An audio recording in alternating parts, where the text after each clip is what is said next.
You're listening to the Clear Creek Resources podcast from Clear Creek Community Church. To hear more, check out clearcreekresources.org.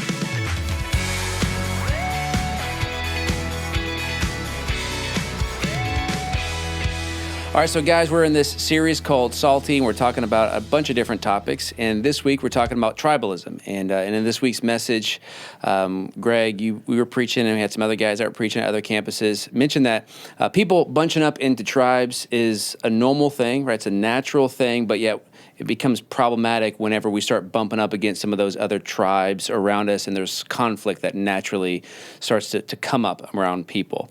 So that's what we want to talk about today. So as you think about tribalism, what are some examples that you see going on in our culture today? Oh, man. Republicans and Democrats, Aggies and Longhorns. I mean, the reality is we all group ourselves up into different tribes that think like us, share interests, share passions, share fears, we have all these commonalities. There's security in the herd, if you will. And so we tend to retreat into groups for all kinds of things. I think what's funny these days is how, partly because of social media, we have the ability now those groups can be at such a small level, like what you like to eat or what movies you like, or we can divide ourselves over just about anything and make a group out of it. So we long to belong, right? And so everyone who sells us something wants us to be a community of the owners of that. So, Susan drives a Jeep, and it's funny. People Jeep wave. Yeah. It's like, Jeep they got a Jeep wave because she drives a Jeep. And she doesn't even know it's a Jeep. She doesn't care. Yeah. But the point is, anytime we buy something. I always wonder, it's like people wave, hey, I'm like, and I don't even I'm driving this Jeep guy. And I always think, what are you assuming about me, that we're such good friends? And I don't even know who you are. But he just assumes you're part of the same community. You're part of his tribe. Am I supposed to be rock climbing or what? I just, I'm driving around South Shore Harbor like everybody else. It's funny. But it's the same way, people will put a Whataburger sticker on their car. And it's like, I guess they're saying that's my favorite burger, and everyone who likes that is their favorite burger. We all belong together. We're part of the same bunch somehow.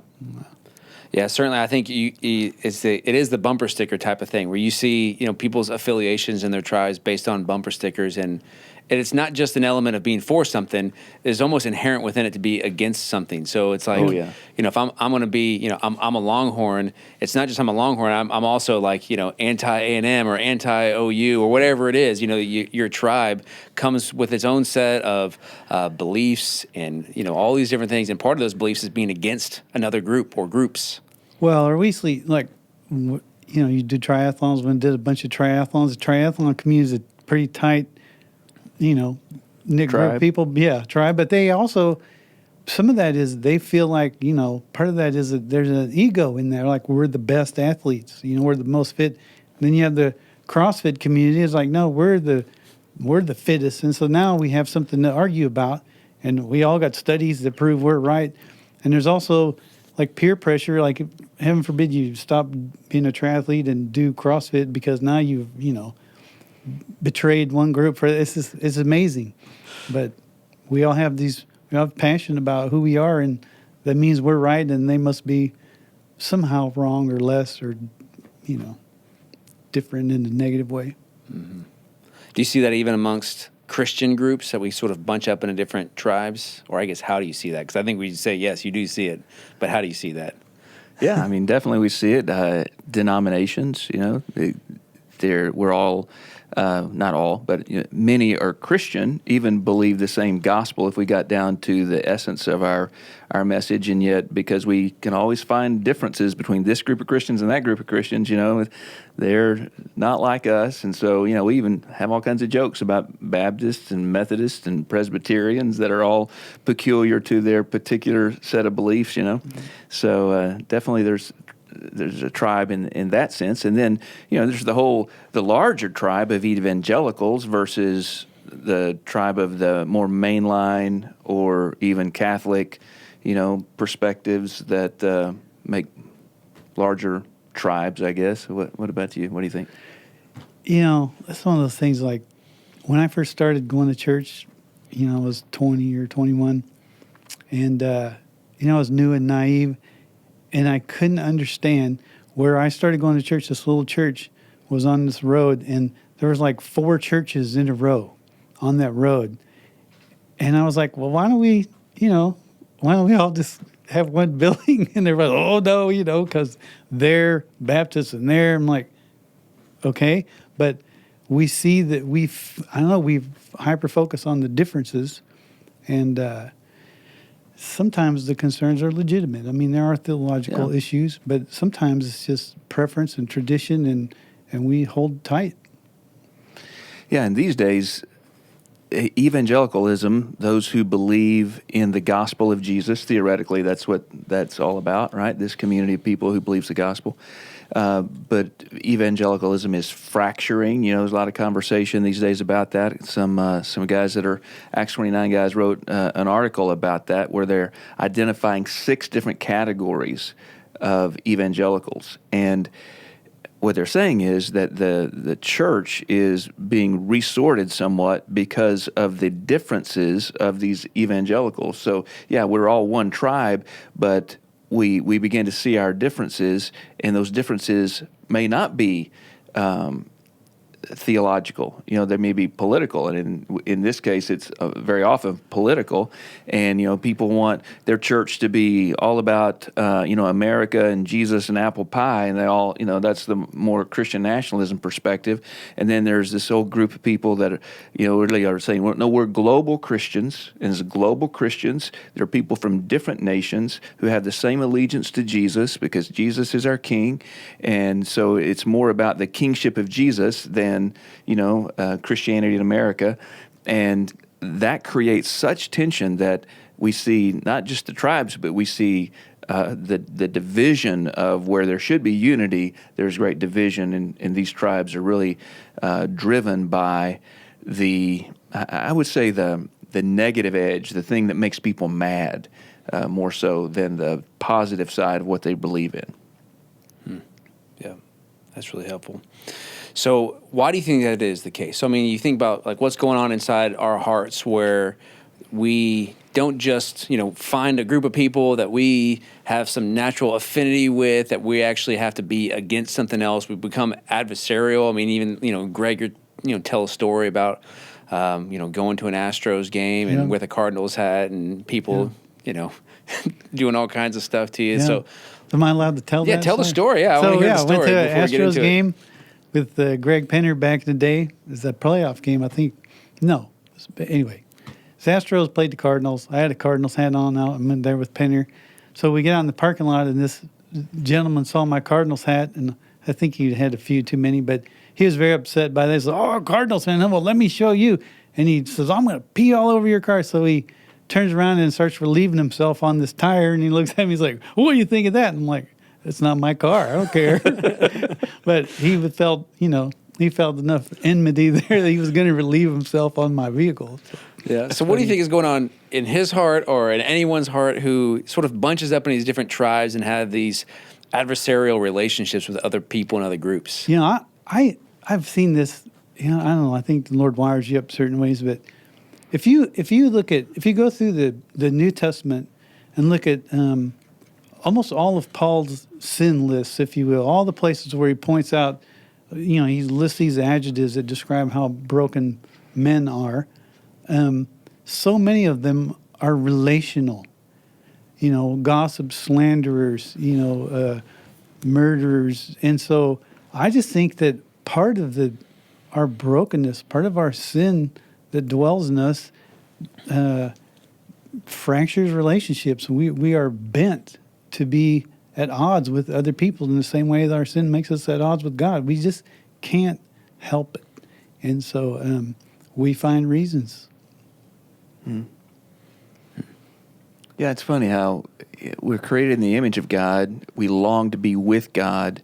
If there is a tribe we want to be a part of, it's the kingdom of God, right? So, I mean, that's probably a beautiful attraction that we have, and yet our sinfulness does make the ugliest thing out of tribalism, or it makes the ugliest thing out of our differences. So it's this pointing out of differences in a way that is accusatory and blaming and hate-filled, because I guess we're seeking some sense of validation or being better than another.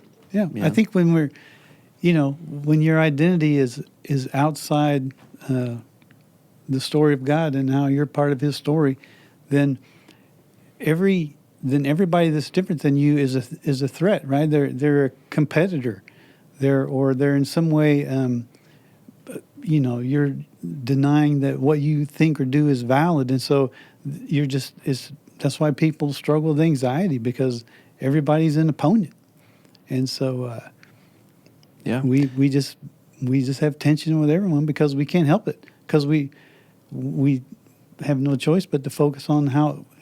Let's face it. I mean, whatever you are, especially if, say, you're a Christian, like there's probably about how many people are there on the planet? Like 4 billion people that don't agree with you, and so we retreat to the group of people who do agree with us and find some sense of security in that. Yeah, you bring up identity, and I think that's such a root issue here. When we find our identity as Christians, if we find our identity in being a part of a group other than the people of God, if we find our identity in being something other than, a Christian, and we all do, right? There are varying degrees, but when our politics rises above our faith, or even our sports team rises above our faith, now we literally are ready to shed blood over those differences. Our brokenness, which we all have, becomes exacerbated by this identity challenge that we have, and so people who get really, really angry over things that seemingly are not that big of an issue, right? Which happens all the time on social media. I always want to ask, so why are you so mad? And I think in most cases, people probably can't tell you why they're so mad. But I think if you get down to the real issue, they're so flippin' mad because what someone else said actually threatens their sense of identity, because they questioned some should be lesser identity, but some identity marker in their life, and therefore it's a threat to their life. Yeah, absolutely. I think, I think our search to be a part of a tribe is part of, that search to find our identity, because, some people are searching that out. And so if there's a threat to it, then, it's not just a threat to my tribe, it's to the identity that I've been trying to form by being part of this group. So do you think this is more a recent phenomenon, or do you think it's been going on for a while? I mean, you mentioned social media and things like that. How long has this been happening?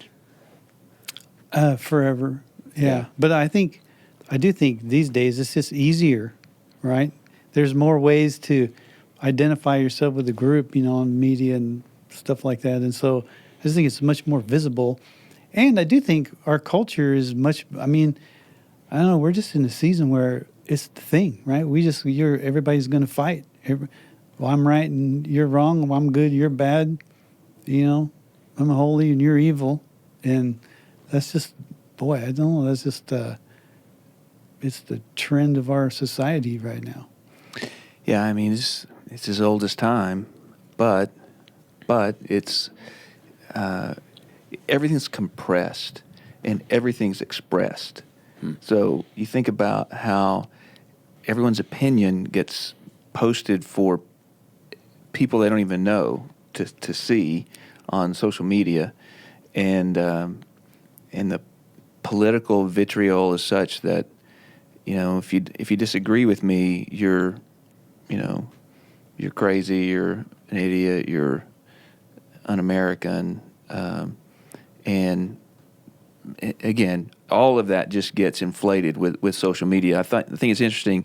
We're recording this. What is today? Tuesday. Yeah. And so just a couple of days ago on 60 Minutes, the whistleblower from Facebook, came out saying that all these internal documents at Facebook say that the intent of Facebook of the algorithms, is to stir up anger, because people, if they're angry, they stay on longer. So if we can keep people angry, they stay on longer, and we make more money. And of course, Facebook's denying that, but that's what this whistleblower is saying.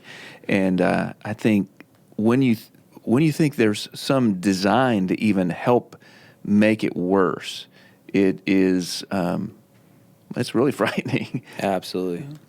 Yeah, I think we talked about that a little bit a while ago. Even when we had the Faith and Technology series, and I think we probably had at least one or two podcasts talking about like the Social Network that was on Netflix, and just the algorithm is designed to bring those things up to the top. It incentivizes people to do that. I mean, I read an article recently from Cambridge University that published this summer that just said that anytime someone is posting something about politics or anything like that, they will get twice as many likes and shares. They get more incentivized to say something negative about what someone else believes rather than something positive about what they believe. So it's better to slam somebody than it is to actually argue for what you're for. So it's just interesting to think about. Yeah. Well, the troubling thing to me is, as a follower of Christ, as followers of Christ, it seems like we should be able to live above that.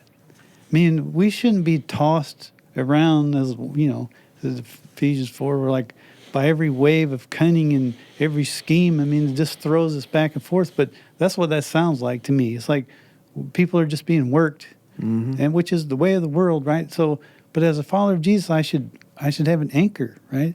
I should have an identity that I find security in, that I don't have to be controlled or manipulated or played, against everybody else because of what I think about a certain thing, because I can rest in who I am and what I know is true, and find a place from there to respond differently to people who disagree with me than the world does today. I mean, I got room to grow like everybody else, but I think that's who we want to be, right? Mm-hmm. Yeah.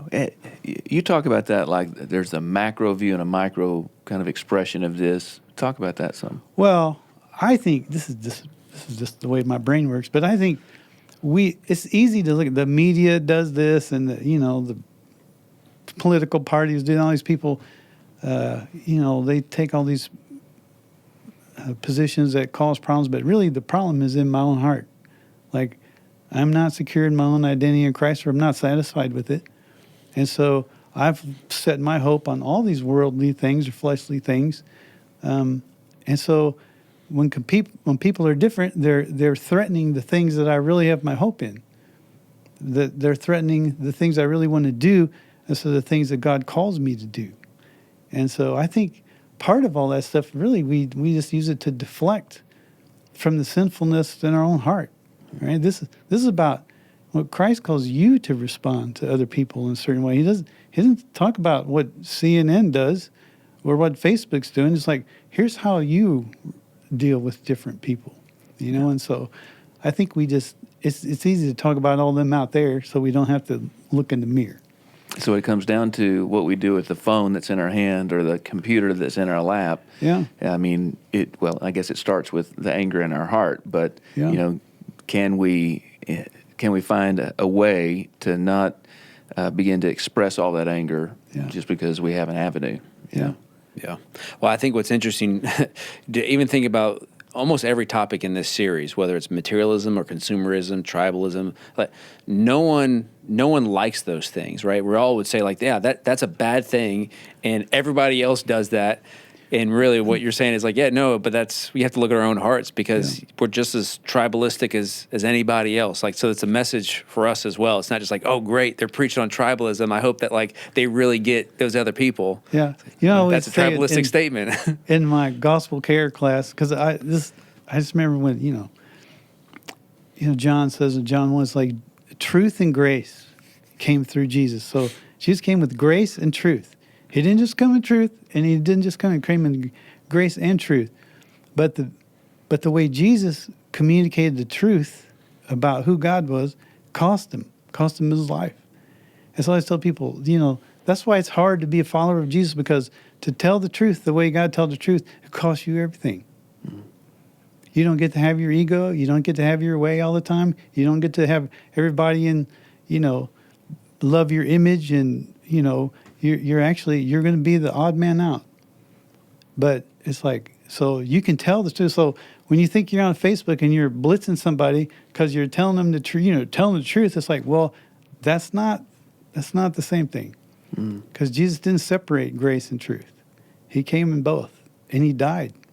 That's the grace part. So there's something about truth, that God's truth, that includes the death of the truth teller.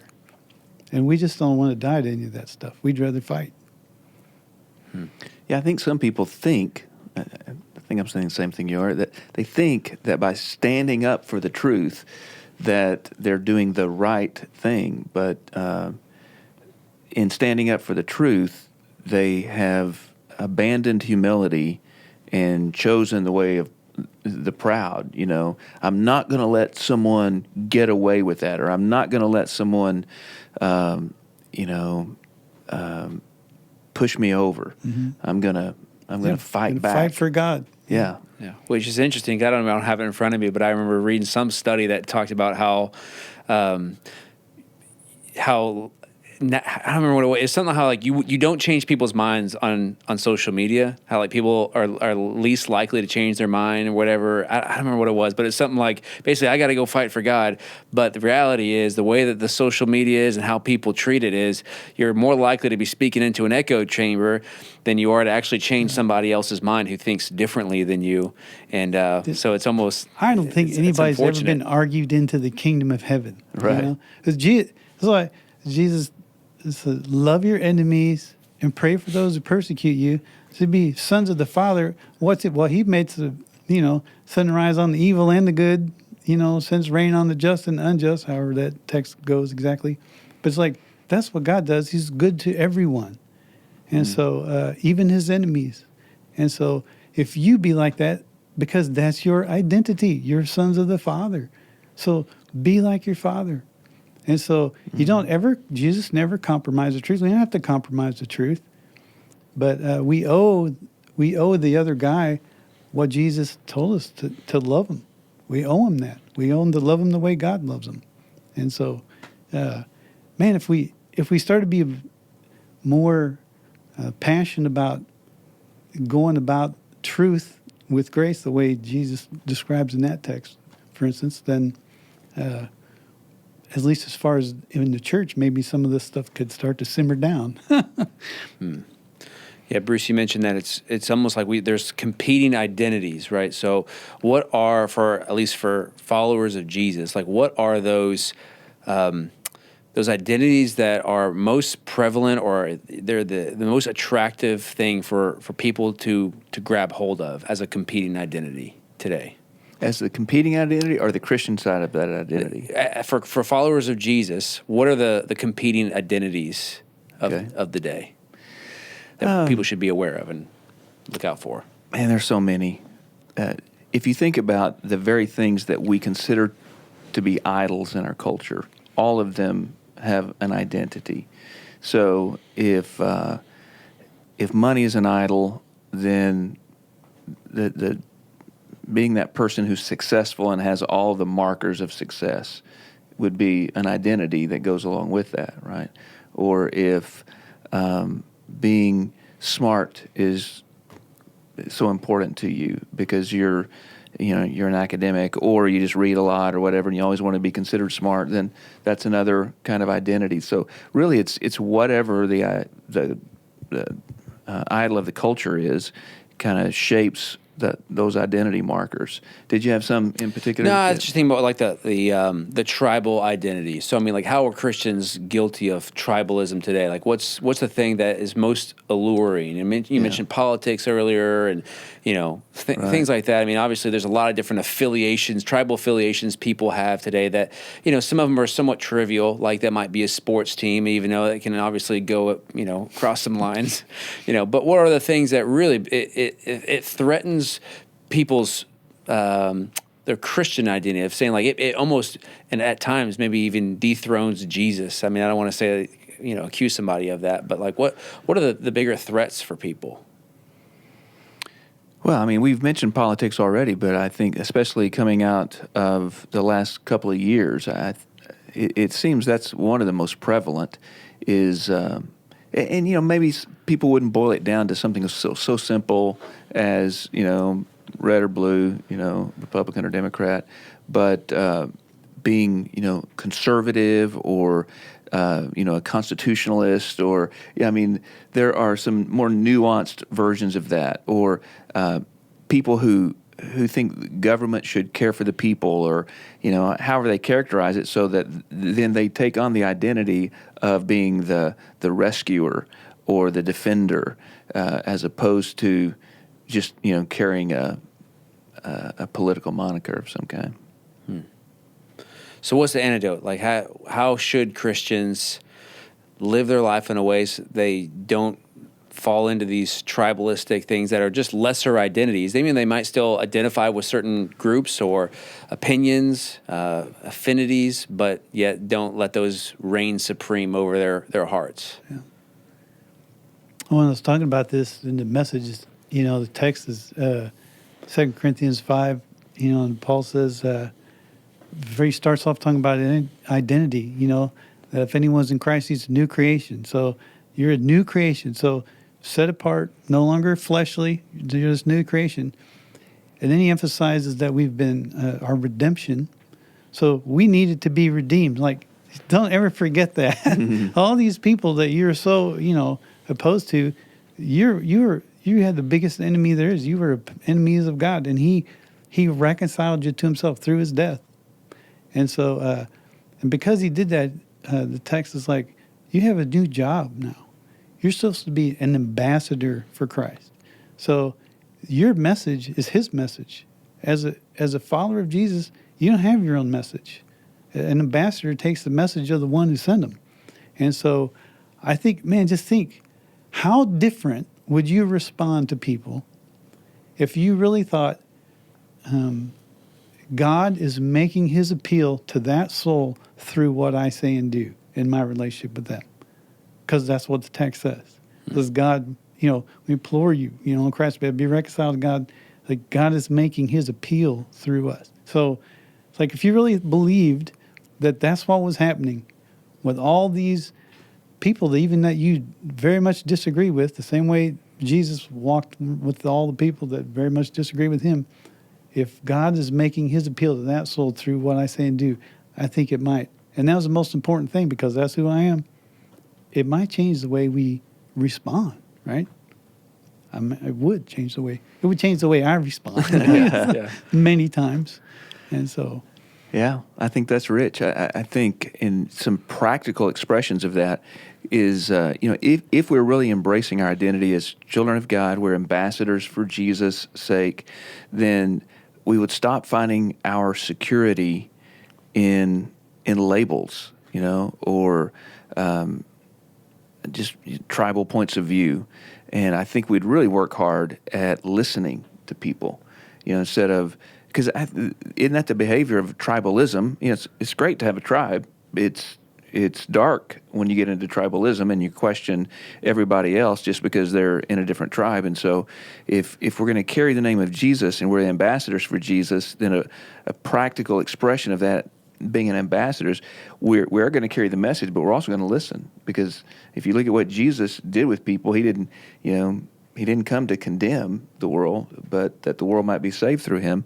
And so quickly we'd move toward more of a listening posture and not just surround ourselves with the echo chambers. I just think about how people can tend to only listen to the same group of people and the same source of news, and they keep just getting reinforced in the same ideas all the time.